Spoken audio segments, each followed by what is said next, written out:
ગીર સોમનાથ જિલ્લામાં છેલ્લા 48 કલાકમાં પાંજરે પુરાયા 5 દીપડા. દીપડાઓએ આતંક મચાવ્યો હતો. તાલાલા તાલુકાના રાયડી ગામે યુવક ઉપર હુમલો કરનાર દીપડો પાંજરે પુરાયો. બીજો દીપડો ગીર ગઢડા તાલુકામાંથી ઝડપાયો. આ દીપડાએ ગીર ગઢડા તાલુકાના કોદિયા ગામે 2 વ્યક્તિઓ પર હુમલો કર્યો હતો, જેમાં એક વ્યક્તિનું મોત થયું હતું. તો ત્રીજા દીપડાએ તાલાલા તાલુકાના વિઠ્ઠલપુર ગામમાં 2 યુવકો પર હુમલો કર્યો હતો, તેને પણ પાંજરે પુરાયો. ચોથો દીપડો ગીર ગઢડા તાલુકાના રેવન્યુ વિસ્તારમાંથી પાંજરે પુરાયો. આ દીપડાએ ગીર ગઢડા તાલુકાના ફરડા ગામે દિવાળીબેન નામના વૃદ્ધા પર હુમલો કર્યો હતો, જેમાં દિવાળીબેનનું મોત થયું હતું. પાંચમો દીપડો ઉના નજીક એક જીનિંગ મિલમાંથી ઝડપાયો. પાંચમા દીપડાની કોઈ રંજાડ સામે નથી આવી. આ પાંચેય દીપડા આદમખોર છે કે કેમ તે લેબમાં પરીક્ષણ બાદ ખુલશે. તો સૂત્રાપાડાના સોડાજ ગામે દીપડાએ એક 4 વર્ષીય બાળક પર હુમલો કર્યો હતો.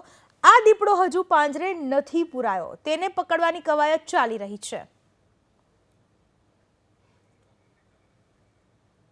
5 જગ્યાઓએથી દીપડો પાંજરે પૂરવામાં આવ્યો, જેમાં તાલાલાના ગીર વિઠ્ઠલપુરથી, ઉનામાંથી, તો ગીર ગઢડાના ફરડામાંથી, ગીર ગઢડાના જ કોદિયા ગામેથી અને તાલાલાના રાયડી ગામેથી આ 5 જગ્યાઓએથી દીપડાઓને પાંજરે પૂરવામાં આવ્યા છે. આ દીપડાઓ આદમખોર છે કે કેમ તેની હવે લેબમાં તપાસ કરવામાં આવશે.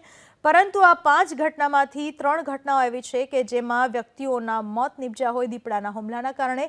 હજુ પણ એક ઘટનામાં દીપડાને પકડવાનો બાકી છે, પાંજરે પૂરવાનો બાકી છે. પરંતુ વન વિભાગ પણ સતર્ક બન્યું છે. સ્થાનિક લોકોમાં, ગીર સોમનાથ જિલ્લામાં સ્થાનિક લોકોમાં ભયનો માહોલ જોવા મળી રહ્યો છે. દીપડાના આંટાફેરા વધી રહ્યા છે. સાથે જ ગમે ત્યારે દીપડા હુમલો કરી રહ્યા છે વ્યક્તિઓ પર, જેના પરિણામે લોકોમાં ડરનો માહોલ. ખેતરે જતા ખેડૂતો પણ ફફડી રહ્યા છે.